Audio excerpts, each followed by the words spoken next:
Ուկրաինայի նախկին քաղաքական գործիչ Վիկտոր Մեդվեդչուկը հայտարարել է, որ նախագահ Վոլոդիմիր Զելենսկին դեռ կարող է փրկել Ուկրաինայի զինվորներին, որոնք գտնվում են շրջափակման մեջ Կրասնոարմեյսկում, Պոկրովսկ, եթե հրամայի նրանց դնել զենքը։ Այս մասին հայտնում է Սրոչնե Սիչաս տելեգրամալիքը։ Մեդվեդչուկի խոսքով այս կաթսաները ձևավորվել են ուկրաինական զինվորական հրամանատարության անգործության եւ անփորձության պատճառով։ Նա ընդգծել է, որ Զելենսկին այժմ փորձում է հերքել շրջափակման փաստը, սակայն նման քայլը կարող է փրկել հազարավոր կյանքեր եւ դառնալ լուրջ ազդակ բանակցային գործընթացի համար։ Ավելի վաղ Ուկրաինայի ներքին գործերի նախարար Իգոր Կլիմենկոն հայտարարել էր, որ իրավիճակը կայունացել է Կուպյանսկում, որը նույնպես շրջապատված է ռուսական ուժերի կողմից։ Նախագահ Վլադիմիր Պուտինը իր հերթին նշել էր, որ Կուպյանսկում եւ Կրասնոարմեյսկում ուկրաինական զորքերը մնացել են բլոկադայի մեջ եւ Կիևի ղեկավարությունը պետք է որոշի ինչպես փրկել իր զինվորներին։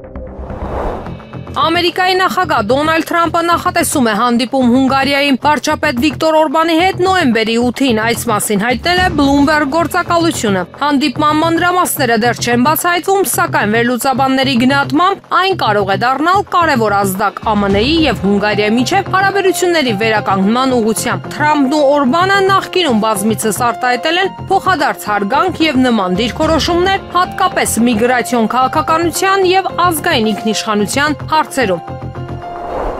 Ազգային ժողովի Հայաստան խմբակցության պատգամավոր Գառնիկ Դանիելյանը խմբակցության գործընկերներ Ագնես Ախամոյանի եւ Աղվան Վարդանյանի հետ ազգային անվտանգության ծառայության մեկուսարանում տեսակցել են Բագրատ եւ Միքայել Սրբազաններին։ Գառնիկ Դանիելյանը մանրամասներ է ներկայացրել։ Սրբազան հայրերի ոգին, տրամադրությունն ու վճռականությունը տեղում էին։ Հերթական անգամ մեզ դիմավորեցին իրենց բնորոշ հանդարտությամբ եւ լավատեսությամբ։ Բագրատ եւ Միքայել Սրբազաններն անազատության մեջ իրենց ամենօրյա աղոթքներում մշտապես հիշատակում են մեր ազգն ու հայրենիքը։ Սրբազանների կոչն է, որ փորձություններով լի այս ժամանակաշրջանում բոլորս համախմբվենք հայ առաքելական Սուրբ եկեղեցու շուրջ։ Որևէ պահի չընկրկենք, չնահանջենք ճշմարիտի ու արդարության համար մղվող պայքարից։ Եթե մեր հոգևոր հայրերը պատվով եւ արժանապատվության են ընդունում իրենց ուղղված հալածանքները, ապա մենք ազատության մեջ լինելով որևէ պահի տրտնջալու վարանելու իրավունք չունենք, նշել է Գառնիկ Դանիելյանը։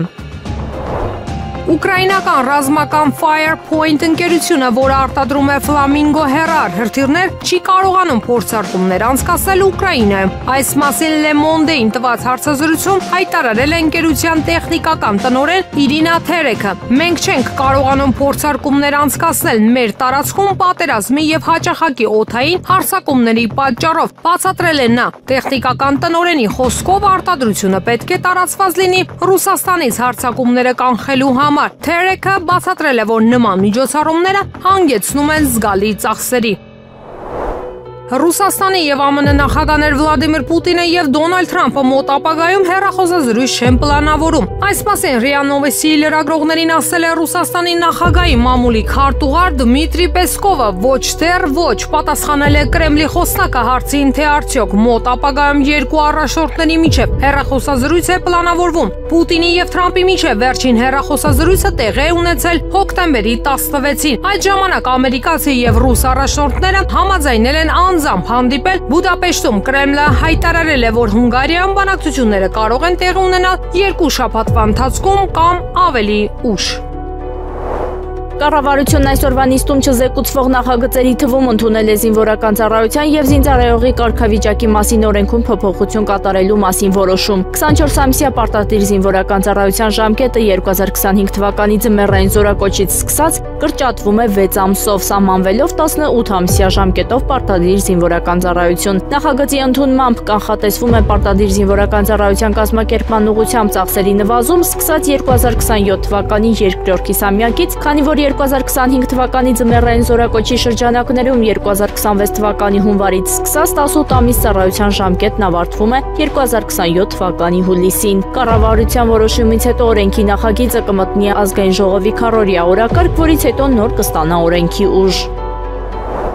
Իշխանությունն ուզում է ամեն գնով վերարտադրվել, անգամ եկեղեցուն հարվածելու հաշվին։ Այս մասին Եվրամեդիա 24-ի տաղավարում Status Quo հաղորդման շրջանակներում ասել է Հայաքվե քաղաքացիական հասարակական միավորման անդամ Մենուա Սողոմոնյանը։ Նրա կարծիքով եկեղեցու դեմ գործողություններով Փաշինյանը փորձում է վերադարձնել ընտրազանգվածին, որը հեռացել էր իրենից։ Իշխանություններ եկեղեցի կոնֆլիկտը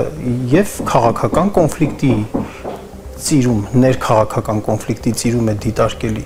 եւ քաղաքակրթային կոնֆլիկտի ծիրում է դիտարկելու եւ միջազգային քաղաքական ու քաղաքակրթային կոնֆլիկտների համատեքստում է դիտարկելի եւ մեկը եւ մյուսը։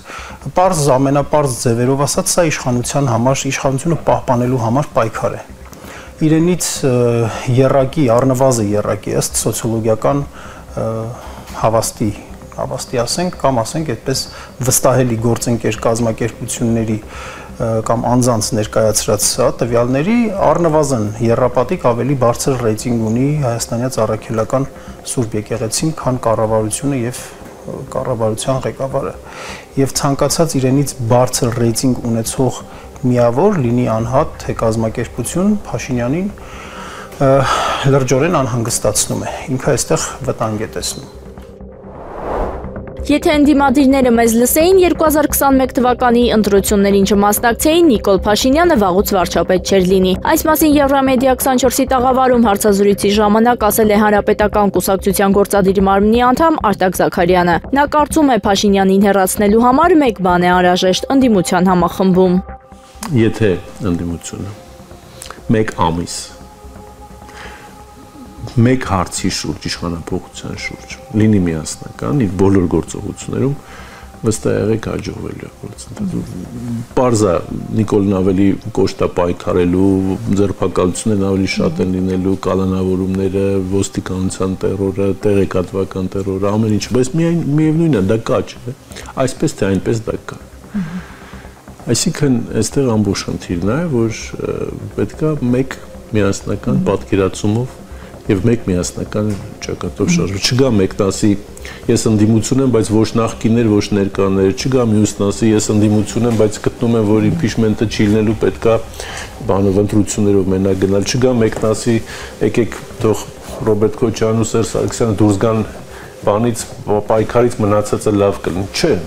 Եթե բոլորը գան ասեն, որ մեր խնդիրը Նիկոլին իշխանությունից հեռացնելն եւ ԿՊ-ին իշխանությունից հեռացնելն, հետո արդեն կորոշենք ով մնա քաղաքականության մեջ, ով չմնա, ինչ կանի, ինչ չի անի,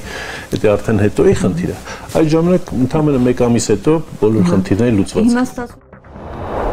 Հակակոռուպցիոն դատարանում դատավոր Սարգիս Պետրոսյանի նախագահությամբ Հայաստանի Հանրապետության երկրորդ նախագահ Ռոբերտ Քոչարյանի եւ մյուսների գործով դատական նիստը հետաձգվել է։ Քոչարյանը չէր ներկայացել այսօրվա դատական նիստին։ Նրա պաշտպան Արամ Վարդևանյանը հայտնել է, որ երկրորդ նախագահի բացակայության անհրաժեշտ տվյալը փոխանցել է դատարանին, բայց այժմ չի կարող խոսել այդ մասին, որովհետև դա կլինի բացահայտման ոչ ենթակա տվյալի բացահայտում։ Բելգիայի զինված ուժերը անօդաչու թռչող սարքերի սպառնալիքին հակազդելու միջոցներ չունեն եւ ի վիճակի չեն լիովին պաշտպանելու իրենց ռազմական օբյեկտները։ Այս մասին հայտարարել է գլխավոր շտաբի պետ ավիացիայի գեներալ Ֆրեդերիկ Վանսինան։ Ներկայումս մենք բավարար ուժեր եւ ռեսուրսներ չունենք մեր բոլոր ռազմական օբյեկտները պաշտպանելու համար, ասել է Պաշտոնյան։ Նրա խոսքով անօդաչու թռչող սարքերի հարձակումների սպառնալիքը կայանում է ոչ միայն հասարակական կարգի խաթարման մեջ, անօդաչու թռչող սարքերի կողմից, այլև նրանց ռազմական բազաներում գործունեության մասին տեղեկատվություն հավաքելու ներուժի մեջ։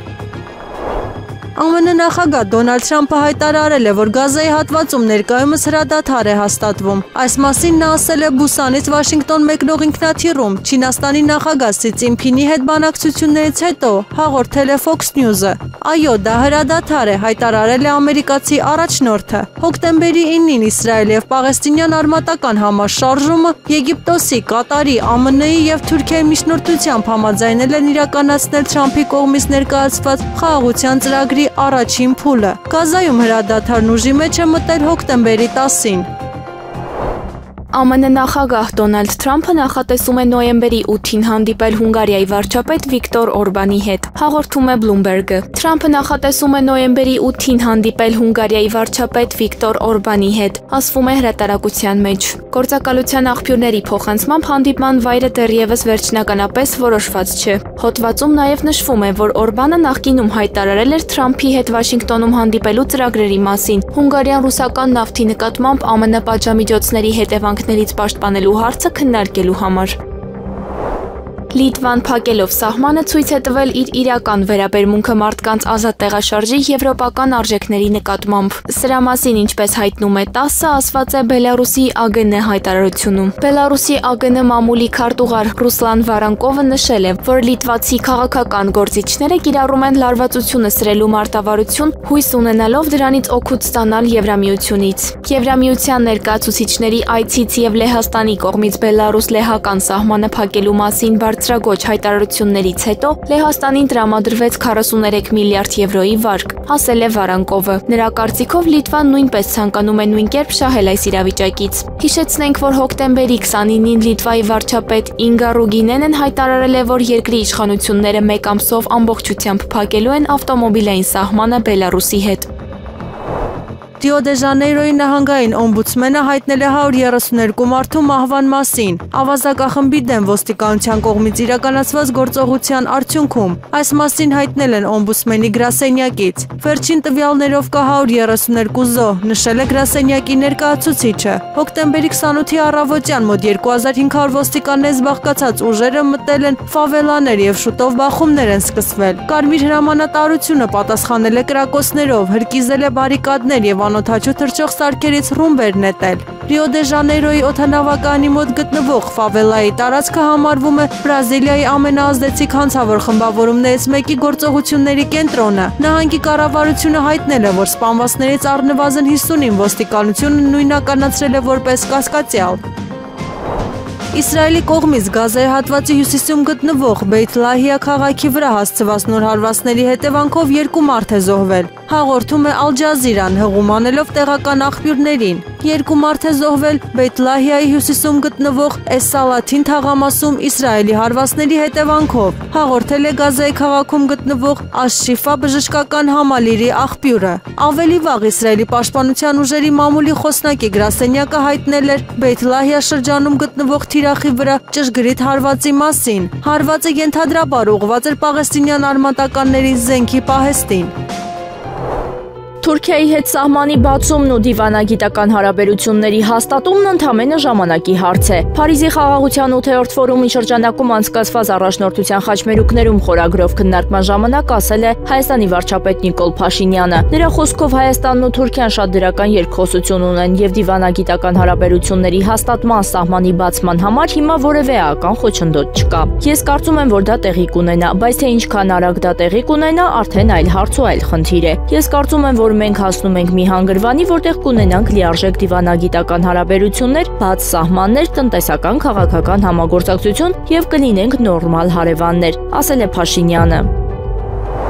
Վարչապետ Փաշինյանը Ելիսեյան պալատում հոկտեմբերի 29-ի երեկոյան մասնակցել է Ֆրանսիայի նախագահ Էմանուել Մակրոնի անունից ի պատիվ Փարիզի խաղաղության 8-րդ ֆորումին մասնակից պետությունների ղեկավարներին տրված ընթրիքին։ Հոկտեմբերի 29-ին արտաքին գործերի նախարար Արարատ Միրզոյանը մասնակցել է տեղեկատվության ամբողջականության եւ անկախ լրատվության վերաբերյալ բարձր մակարդակի միջազգային համաժողովի կլոր սեղան քննարկմանը։ Քննարկումն անցկացվել է Փարիզի խաղաղության 8-րդ համաժողովի շրջանակներում, որն այս տարի մեկնարկել է խաղաղության, մարդկանց եւ մոլորակի համար նոր կոալիցիաներ խորագրի ներքո։ 3-ամյա Տիգրան Օվանեսովի որոնողական աշխատանքները շարունակվում են Գեղարքունիքի մարզի Ծափաթաղ գյուղում եւ հարակից տարածքներում։ Ժամը 11:00-ի դրությամբ աշխատանքների ներգրաված են ներքին գործերի նախարարության քրեական ոստիկանության 80 եւ փրկարար ծառայությունից 150 ծառայող։ Օգտագործվում են անօթաչու թռչող սարքեր եւ տեխնիկական այլ միջոցներ։ 20-ամյա հայ ծանրորդ Ալեքսանդրա Գրիգորյանը ալբանական Դուրես քաղաքում ընթացող երիտասարդների Եվրոպայի առաջնությունում պոկուն վարժությունում դարձել է Եվրոպայի չեմպիոն։ Հայ մարզուհին արդյունավետ է գործել բոլոր 3 մոտեցումների ժամանակ եւ վերջնական արդյունքում հաղթել է 91 կիլոգրամ արդյունքով։ Երկամարտում Ալեքսանդրան նույնպես հավակնում է ոսկե մեդալին։ M23 տարեկանների առաջնությունում Հայաստանի հավաքականի անդամ 60 կիլոգրամ քաշային Գառնիկ Չոլակյանը պոկուն վարժությունում գլխավերևում պահել է 115 կիլոգրամ եւ 120 կիլոգրամ։ Այս վարժությունում նա դարձել է ոսկե մեդալակիր։ Հրում վարժությունում Չոլակյանը կրկին առաջինն էր։ Նա հաջորդաբար բարձրացրել է 140 կիլոգրամ, 145 եւ 147 կիլոգրամներ։ Երկամարտի 267 կիլոգրամ արդյունքով Գառնիկ Չոլակյանը Եվրոպայի M23 տարեկանների չեմպիոն է։ Ազգային թիմից Սերյան Խուդանյանը դարձել է Եվրոպայի փոխչեմպիոն։ Նա պոկում վարժությունում բարձրացրել է 110 կիլոգրամ եւ 115 կիլոգրամ, այս վարժությունում գրավելով երկրորդ տեղը։ Հրում վարժությունում Խուդանյանը բարձրացրել է միայն 135 կիլոգրամ։ Երկամարտի 250 կիլոգրամ արդյունքով նա Եվրոպայի M23 տարեկանների առաջնությունում 5-րդն է։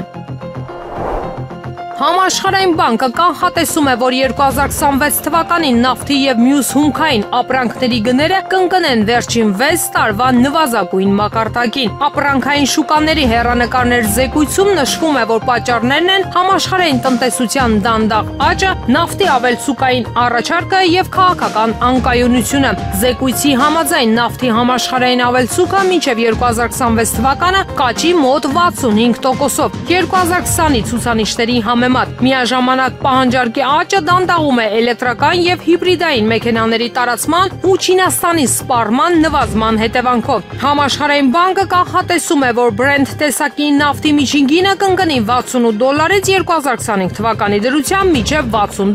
2026 թվականին, իսկ ընդհանուր էներգակիրների գները 2 տարում կնվազեն շուրջ 22%-ով։ Միևնույն ժամանակ որոշ մետաղների գները կշարունակեն աճել։ Ոսկին կարող է թանկանալ եւս 5%-ով, իսկ արծաթը մոտ 8%-ով։ ԱՄՆ նախագահ Դոնալդ Թրամփը Ասիա-Խաղաղօվկիանոսյան տնտեսական համագործակցության անդամ պետությունների ղեկավարների պատվին կազմակերպված ճաշից առաջ հայտարարեց, որ Վաշինգտոնը եւ Սեուլը առևտրային համաձայնագրի են հասել։ Այո, ունեցել ենք։ Մենք արդյունավետ հանդիպում ունեցանք եւ շատ բան քննարկեցինք։ Պատասխանել է ամերիկացի առաջնորդը լրագրողների հարցերին այն մասին, թե արդյոք առևտրային համաձայնագիր կնքվել է։ Ուկրաինան չի կարողանա դիմադրել Ռուսաստանին 2026 թվականին առանց արևմուտքի զգալի օգնության, ինչը քիչ հավանական է թվում, կարծում է բրիտանական The Times թերթի սյունակագիր Ռոջեր Բոյսը։ Ձմռան մոտենալուն զուգընթաց ավելի ու ավելի հավանական է դառնում, որ սա կդառնա Վլադիմիր Զելենսկու վերջին պաշտպանության գիծը։ Ուկրաինայի զենքի, առողջապահության եւ էներգետիկ ենթակառուցվածքների համար նախատեսված միջոցները սպառվում են։ Արևմուտքի պատերազմը շարունակելու ցանկությունը նվազում է։ Անկախ Կիևի պաշտպանությունը այլևս ռազմավարական կարևորագույն առաջնահերթություն չէ, գրել է Բոյեսը։ Հունգարիայի վարչապետ Վիկտոր Օրբանը ներկայացրել է Եվրոպայում խաղաղության եւ կայունության հասնելու իր ծրագիրը, ներառյալ Ռուսաստանի եւ Ուկրաինայի հետ հարաբերությունների զարգացումը։ Մեր տեսլականը Եվրոպայում խաղաղության եւ կայունության համար։ Եվրոպան պետք է ուղղակիորեն բանակցություններ վարի Ռուսաստանի հետ։ Մենք պետք է ունենանք մեր ձայնը։ Ուկրաինան պետք է լինի ռազմավարական գործընկեր, այլ ոչ թե ԵՄ անդամ։ Հնարավորինս քիչ ֆինանսավորում հատկացրեք Ուկրաինային եւ ռեսուրսները պահեք Եվրոպայում։ Հարգեք յուրաքանչյուր երկրի էներգետիկ ընտրությունը, գրել է կառավարության ղեկավարը 10-րդ համարում ամփոփելով միջազգային հարցերի վերաբերյալ իր վերջին ելույթների հիմնական կետերը։ Օրբանը նախկինում կոչ էր արել ԵՄ առաջնորդներին սկսել ուղիղ բանակցություններ Ռուսաստանի հետ, հետևելով Միացյալ Նահանգների օրինակին ուկրաինական հակամարտությունը լուծելու եւ եվրոպական նոր անվտանգության համակարգ ստեղծելու համար։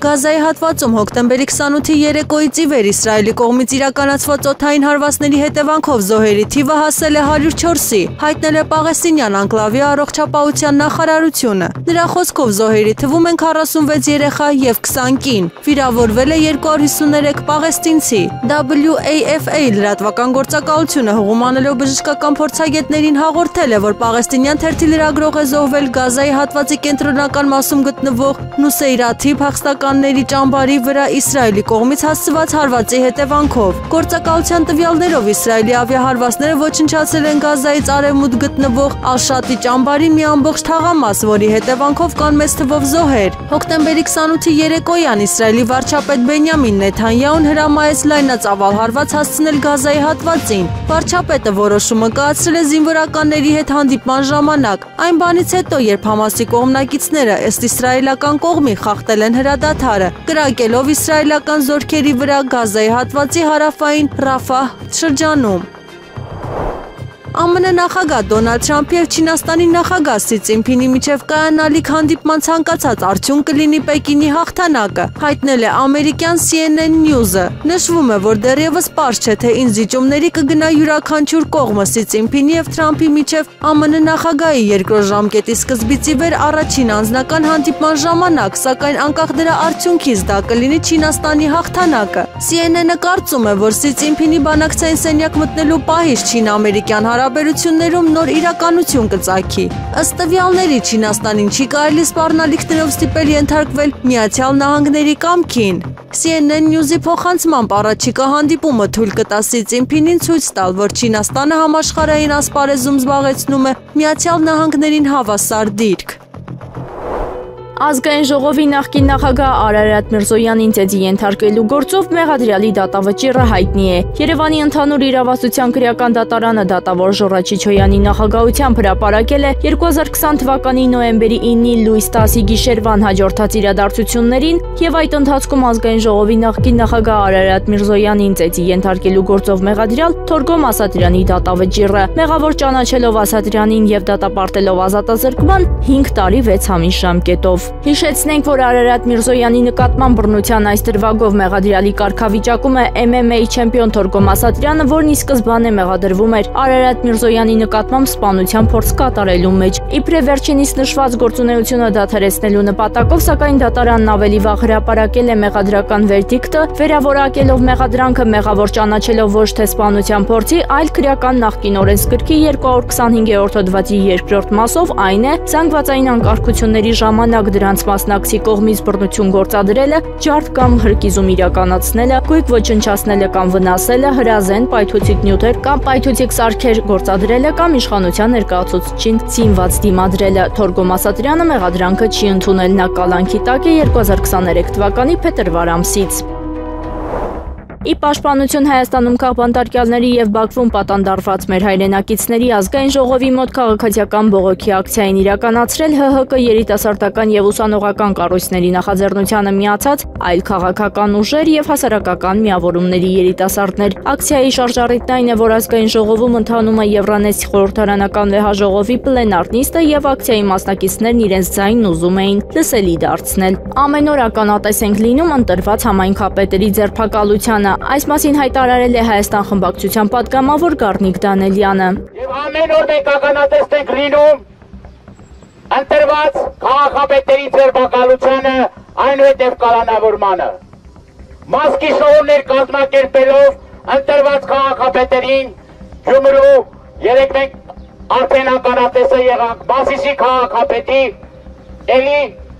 կալանավորմանը։ Սա անթույլատրելի է եւ մեր կոչն է միջազգային հանրությանը, որպեսզի երկակի ստանդարտներ չկիրառի եւ կոնկրետ բարջամիջոցներ կիրառի իշխանական այն ներկայացուցիչների նկատմամբ, որոնք ուղղորդում են դատական համակարգը SMS հաղորդագրություններով եւ ազգային ժողովին այն դալիճում, որ դուք հիմա եք գտնվում, այդ մարդ ամիսներ առաջ ասել է, որ ընդդիմախոսների տեղը ԱԱՑ պատվալներում է։ Սա միջամտությունը դատական համակարգի։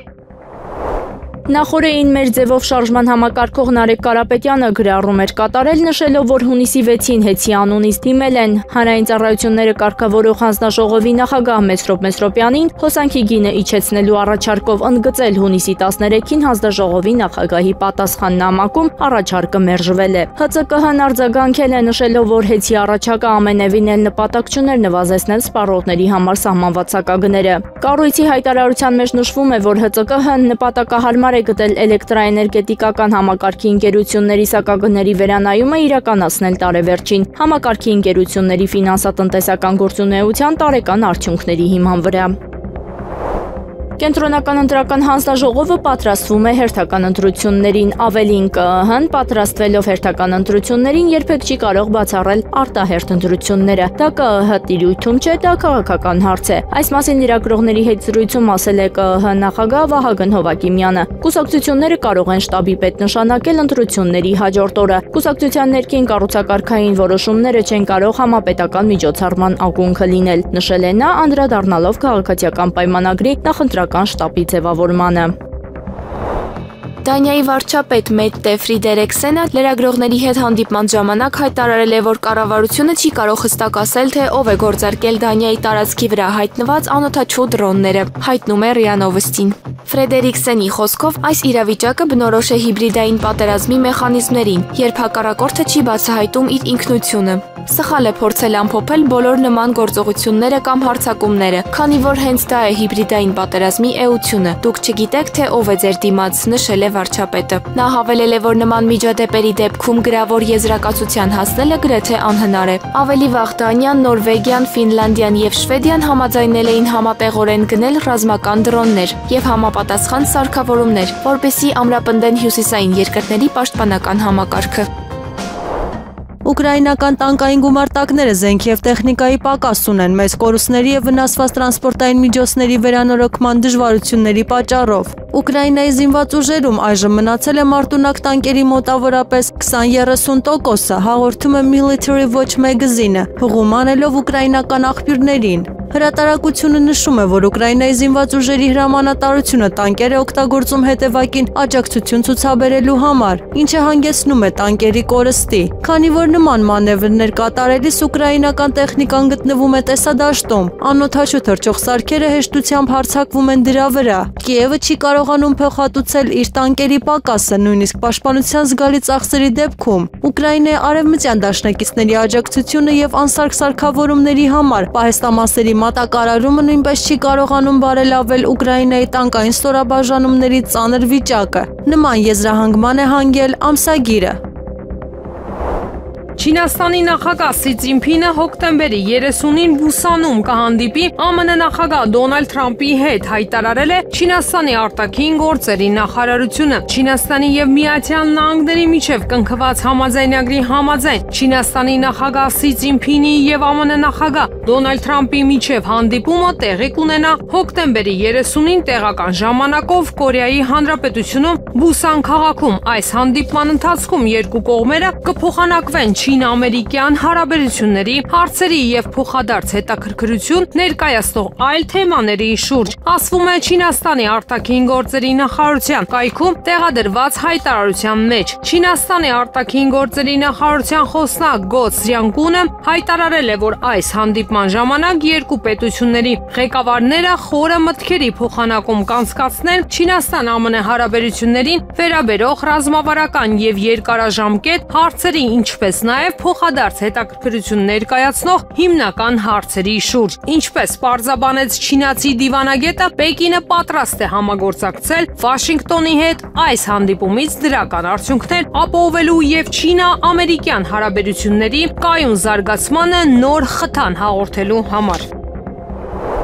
Լեհաստանի զինված ուժերի օպերատիվ հրամանատարությունը պնդում է, որ լեհական ռազմաօդային ուժերի երկու կործանիչներ Բալթիկ ծովի վրայով որսացել են ռուսական Il-20 հետախուզական ինքնաթիռ։ 2025 թվականի հոկտեմբերի 28-ին Լեհաստանի ռազմաօդային ուժերի MiG-29 կործանիչների երկու զույգ հաջողությամբ տեսողականորեն նույնականացրեց, խափանեց եւ ուղեկցեց Բալթիկ ծովի վրայով թռչող ռուսական ինքնաթիռը, մինչև այն լքեց իրենց պատասխանատվության գոտին, ասվում է 10-րդ հրամանատարության հայտարարության մեջ։ Հայտարարության համաձայն լեհական կործանիչները խափանել են Il-20 ինքնաթիռ, որը ենթադրաբար հետախուզական առաքելություններ իրականացնում միջազգային օդային տարածքում առանց ներկայացված թռիչքի պլանի եւ անջատված տրանսպոնդերով։ Ինքնաթիռը չի խախտել Լեհաստանի օդային տարածքը, նշել է լեհական հրամանատարությունը։ Եղանակը առաջիկա օրերին։ Հոկտեմբերի 30-ի գիշերը շրջանների զգալի մասում սպասվում են տեղումներ։ Լեռնային շրջաններում թաց ձյան, հովտային շրջաններում անձրևի տեսքով։ Առանձին վայրերում տեղումները կլինեն հորդառատ։ Հոկտեմբերի 30-ից 31-ին, նոյեմբերի 1-ից 3-ը սպասվում է առանց տեղումների եղանակ։ Օդի ջերմաստիճանը հոկտեմբերի 30-ին կնվազի 6-ից 9 աստիճանով, նոյեմբերի 1-ից 3-ն աստիճանաբար կբարձրանա 2-ից 4 աստիճանով։